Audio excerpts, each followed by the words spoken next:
Hello friends, అందరికీ నమస్కారం. ఏపీడీఎస్సీకి సంబంధించి కంప్లీట్ ఇన్ఫర్మేషన్ అంతా నేను ఈ వీడియోలో ఇవ్వడం అయితే జరిగింది. ఎలా డౌన్లోడ్ చేసుకోవాలి, ఎలా చూడాలి అనేసి కంప్లీట్ డీటెయిల్స్ ఇచ్చాను. సబ్స్క్రైబ్ చేసుకుని చూసేయండి. ఫ్రెండ్స్, ఏపీడీఎస్సీ 2025కి సంబంధించి ఒక ఇంపార్టెంట్ డీటెయిల్ని మనం ఈ వీడియోలో చూడబోతున్నాం. మనకి ఇంపార్టెంట్ సర్టిఫికేట్స్ ఏంటి, అలాగే కంప్లీట్గా సర్టిఫికేట్కి సంబంధించిన ఇన్ఫర్మేషన్ అంతా కూడా ఈ వీడియోలో చెప్పబోతున్నాను. ప్రతి ఒక్కరు కూడా లాస్ట్ వరకు చూసి అండ్ అలాగే దీంతోపాటు టెట్ మార్క్స్కి సంబంధించి ఆ టెట్ మార్క్స్ ఎలాగ డౌన్లోడ్ చేసుకోవాలి, సో దాని ప్రింట్అవుట్ ఎలా తీసుకోవాలి, సో ఇవన్నీ కూడా నేను ఈ వీడియోలో చెప్పబోతున్నాను. అలాగే ఒకవేళ మీకు ఏదైనా తక్కువ స్కోర్ ఉన్నా సరే, సో వాళ్ళు కూడా ఏవైనా ఛాన్స్ ఉందా అనేసి అనేది ఆల్రెడీ నేను ప్రీవియస్ వీడియోలో నేను అది డిస్కస్ చేయడం అయితే జరిగింది. సో ఒకవేళ ఎవరైనా చూడలేదు అనేసి అంటే కింద డిస్క్రిప్షన్లో ఆ లింక్ ఇస్తాను, ఒకసారి దాన్ని క్లిక్ చేసి చూడొచ్చు. సో మీరందరూ కూడా మీకు తక్కువ స్కోర్ ఉన్నా సరే ఈ సర్టిఫికేట్స్ అన్నీ కూడా మీరు దగ్గర పెట్టుకోండి. ఇఫ్ నార్మలైజేషన్లో ఛాన్స్ ఉంటే కనుక మీకు చాలా యూజ్ అవుతుంది. సో అప్పటికప్పుడు కంగారు కాకుండా ఉంటుంది కాబట్టి సో ప్రతి ఒక్కరికి కూడా వీడియో అనేది చాలా యూజ్ అవుతుంది. ప్రతి ఒక్కరు కూడా ఒక చిన్న లైక్ అయితే చేయండి అండ్ సబ్స్క్రైబ్ చేసుకుని బెల్ ఐకాన్ క్లిక్ చేసుకుంటే ఇలాంటి చాలా ఇన్ఫర్మేషన్ వీడియోస్ అన్ని వరకు మీ వరకు వస్తాయి. సో ప్రతి ఒక్కరు కూడా సబ్స్క్రైబ్ చేసుకోండి అండ్ ప్రతి ఒక్కరు కూడా కమెంట్ సెక్షన్లో కమెంట్ చేయండి. ఇంకా ఏమైనా డౌట్స్ ఉంటే కనుక కమెంట్ చేసి అడగండి అండ్ మీరు ఎక్కడి నుంచి చూస్తున్నారో కూడా కమెంట్ చేయండి. మనకి ఏపీడీఎస్సీ 2025కి సంబంధించి సర్టిఫికేట్స్ ఏమేం కావాలి అనేసి మనకు క్లియర్గా ఈ వీడియోలో చూద్దాం. సో ప్రతి ఒక్కటి కూడా ఫస్ట్ అయితే బేసిక్ లెవెల్లో మొత్తం అంతా కూడా చెప్తాను, తర్వాత బ్రీఫ్గా అయితే ఎక్స్ప్లెయిన్ చేసుకోవచ్చు. సో ఏమేమి సర్టిఫికేట్స్ కావాలని చూసినట్టయితే కనుక ఫస్ట్ ఎస్ఎస్సి మార్క్ లిస్ట్ అనేది కావాల్సి ఉంటుంది, అంటే 10th క్లాస్ మార్క్ లిస్ట్ అనమాట. అండ్ 4th to 10th వరకు కూడా స్టడీ సర్టిఫికేట్స్ అనేది కావాల్సి ఉంటుంది. ఇది చాలామంది చాలా క్వైరీస్ అయితే చేశారు, చాలామంది కమెంట్ సెక్షన్లో కూడా అడగడం జరిగింది. నేను దీని గురించి బ్రీఫ్గా అయితే ఎక్స్ప్లెయిన్ చేస్తాను. అండ్ దీని తర్వాత మనకి ఇంటర్ కూడా మార్క్ లిస్ట్ అనేది, ఒరిజినల్ మార్క్ లిస్ట్ అనేది మార్క్ మెమో కావాల్సి ఉంటుంది. అండ్ మీరు డిగ్రీ కనుక పెట్టుంటే అక్కడ మీరు డిగ్రీ కానీ పీజీ కానీ కూడా పెట్టుంటే దానికి సంబంధించిన ప్రొవిజనల్ కానీ, లేదు అనేసి అంటే ఓడి వచ్చేస్తే ఓడి అయినా సరే తీసుకెళ్లాల్సి ఉంటుంది. అండ్ దాని తర్వాత మీరు బీఈడీ అయితే బీఈడీ, డిఈడీ అయితే డిఎడ్, సో ఈ రెండింటికి సంబంధించి ఒకవేళ మీరు రీసెంట్ పాస్ అవుట్ అయితే ప్రొవిజనల్ కూడా సరిపోతుంది. అండ్ టెట్ మార్క్స్కి సంబంధించి మార్క్స్ మెమో కూడా ఖచ్చితంగా కావాల్సి ఉంటుంది. అది ఎలాగ డౌన్లోడ్ చేసుకోవాలని చాలామంది అయితే అడుగుతున్నారు. సో దాని గురించి కూడా నేను క్లియర్గా ముందు వీడియోలో కూడా ఎక్స్ప్లెయిన్ చేశాను. సో ఈ వీడియోలో కూడా ఒకసారి ఎక్స్ప్లెయిన్ చేస్తాను క్లియర్గా.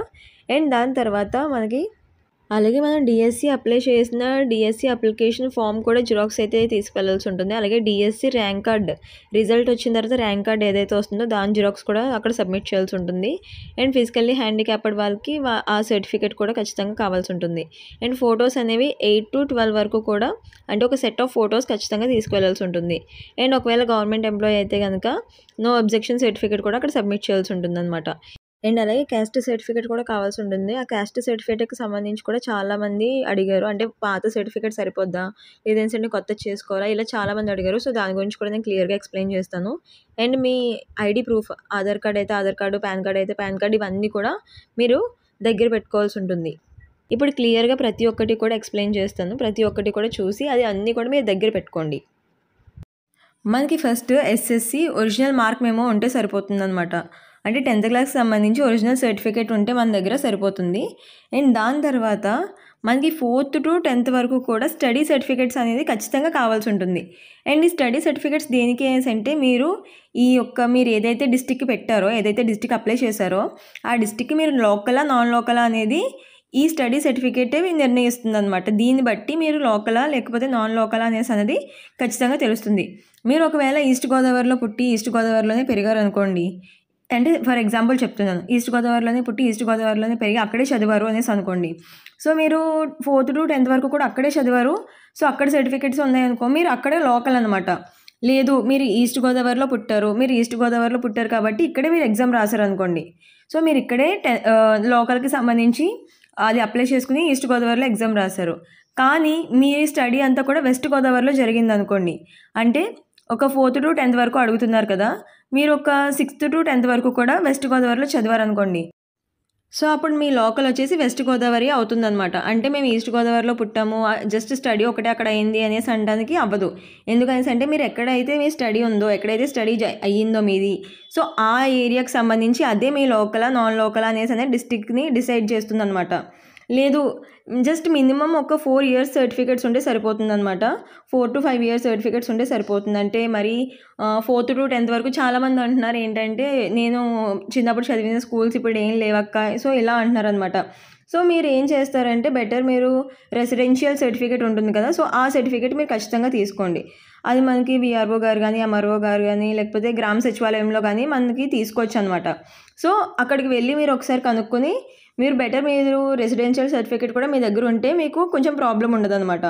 సో మీరు ఖచ్చితంగా మీరు ఎక్కడైతే మీరు స్టడీ అంతా కూడా అయ్యిందో అక్కడికి వెళ్ళి మీరు ఖచ్చితంగా స్టడీ సర్టిఫికేట్ అనేది తీసుకోండి. అది చాలా ఇంపార్టెంట్. అండ్ అలాగే కొంతమంది ప్రైవేట్గా చదివాము అనేసి అంటున్నారు. సో ప్రైవేట్గా చదివిన వాళ్ళకి ఏంటంటే ఖచ్చితంగా రెసిడెన్షియల్ సర్టిఫికేట్ అనేది ఖచ్చితంగా ఉండాలి. అంటే మీరు లోకల్ నాన్ లోకల్ అనేది ఈ రెసిడెన్షియల్ సర్టిఫికేట్స్ వల్ల కూడా తెలుస్తుంది కాబట్టి, సో ప్రైవేట్గా ఎవరైతే చదివారో వాళ్ళు ఖచ్చితంగా రెసిడెన్షియల్ సర్టిఫికేట్ని మీరు క్యారీ ఫార్వర్డ్ చేయండి.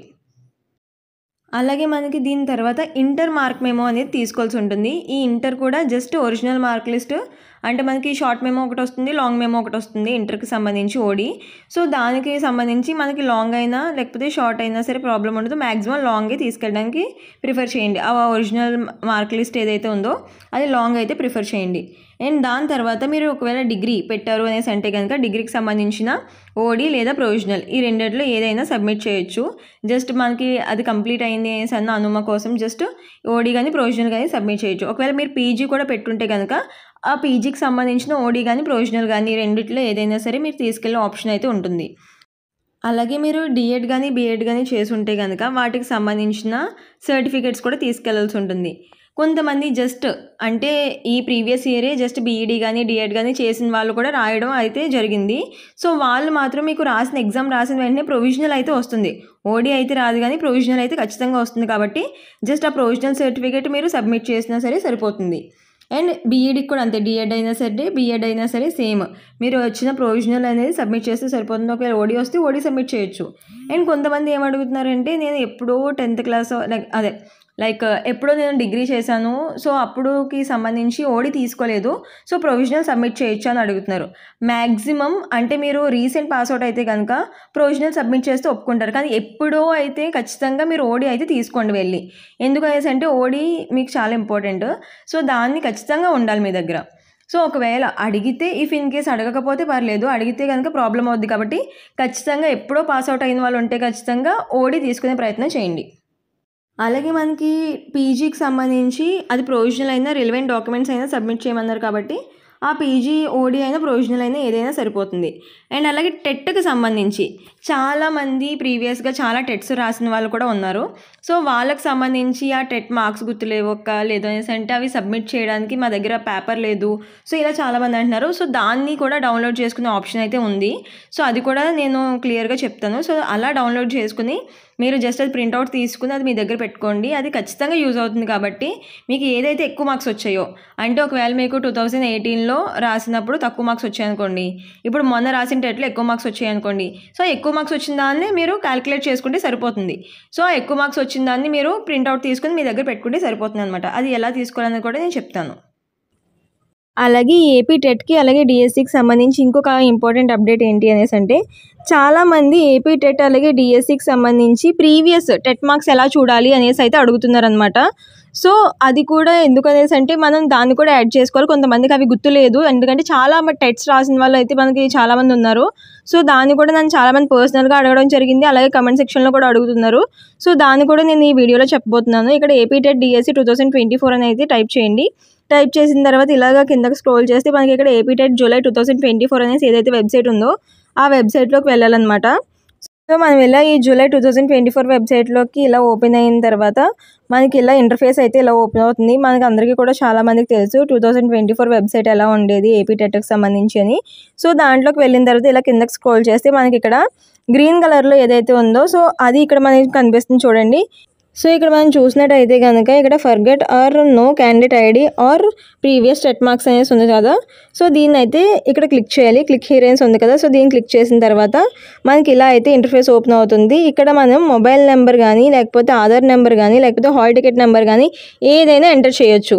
మనం ఎంటర్ చేసిన తర్వాత ఇక్కడ ఏదైతే గ్రీన్ కలర్లో గెట్ డీటెయిల్స్ అనేసి ఉందో దీన్ని అయితే క్లిక్ చేయాల్సి ఉంటుంది అనమాట. సో ఇక్కడ మీకు తెలియడం కోసం నేనైతే మొబైల్ నెంబర్ క్లిక్ చేస్తున్నాను. మొబైల్ నెంబర్ ఎంటర్ చేసిన తర్వాత ఇక్కడ గెట్ డీటెయిల్స్ అనేసి ఉంది కదా, దీన్ని అయితే క్లిక్ చేయాలి. క్లిక్ చేసిన తర్వాత మనకి ఇలా డీటెయిల్స్ ఫౌండ్ అనేసి వస్తుంది. అది ఓకే చేసుకుంటే మనకి ఇలా అయితే వచ్చేస్తాయి అన్నమాట మనకి మార్క్స్ ఇవన్నీ కూడా.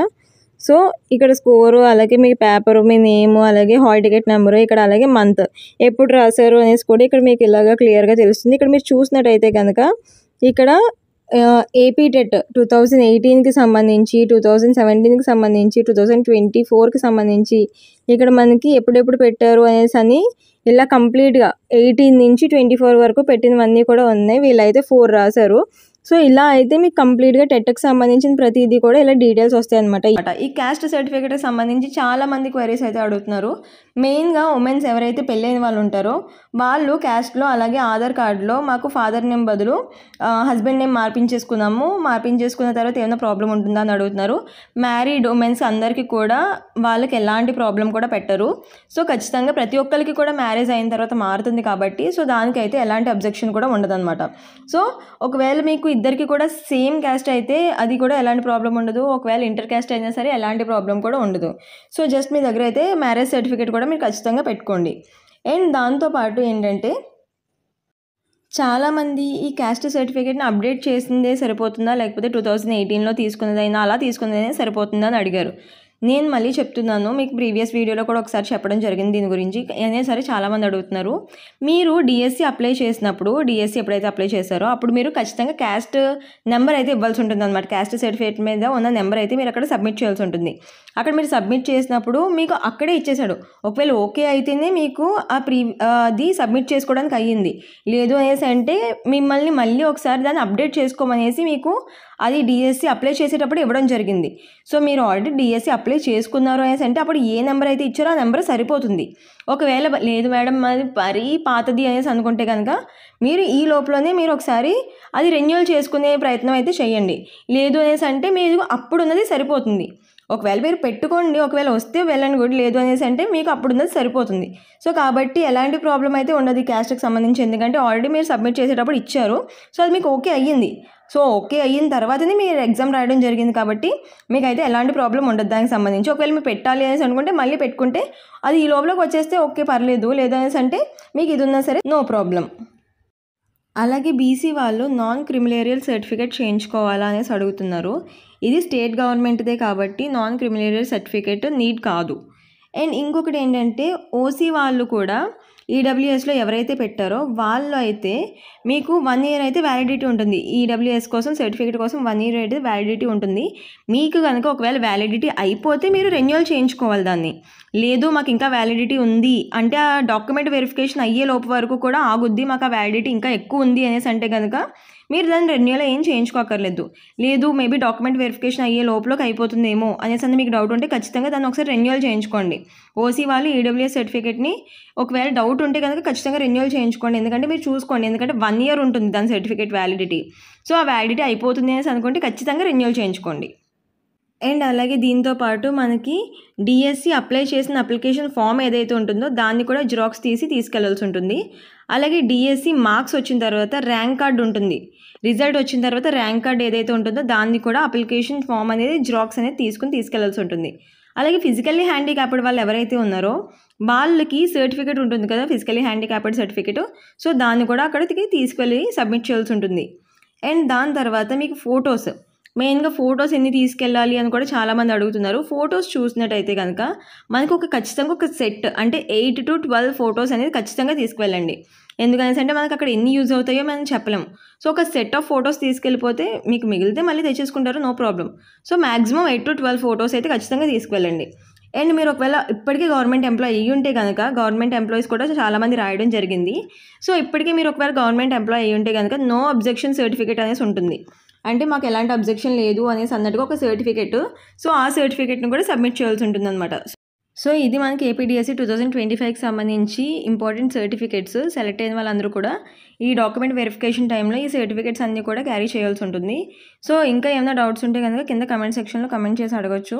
అండ్ ప్రతి ఒక్కరికి కూడా నేను రిప్లై ఇస్తాను. అండ్ ఇంకా ఏమైనా డౌట్స్ ఉంటే, ఇంకా దీనికి సంబంధించిందే కాదు ఇంకా మిగిలినవి ఏమైనా డౌట్స్ ఉంటే కనుక కింద కమెంట్ సెక్షన్లో కమెంట్ చేసి అడగండి. అండ్ ప్రతి ఒక్కరికి కూడా ఇది యూజ్ అవుతుంది కాబట్టి ఒక చిన్న లైక్ అయితే చేయండి. మీలాంటి చాలా మందికి ఇది యూజ్ అవుతుంది అనమాట. సో వాళ్ళ వరకు రీచ్ అవ్వడానికి అయితే ఇది హెల్ప్ చేస్తుంది. అండ్ అలాగే ప్రతి ఒక్కరు కూడా మీ ఫ్రెండ్స్ అందరు కూడా షేర్ చేయండి. అండ్ సబ్స్క్రైబ్ చేసుకుని బెల్ ఐకాన్ క్లిక్ చేసుకుంటే ఇంకా చాలా యూస్ఫుల్ అప్డేట్స్ అయితే మీ వరకు వచ్చే ఛాన్స్ ఉంటుంది కాబట్టి ప్రతి ఒక్కరు కూడా సబ్స్క్రైబ్ చేసుకుని బెల్ ఐకాన్ క్లిక్ చేసుకోండి.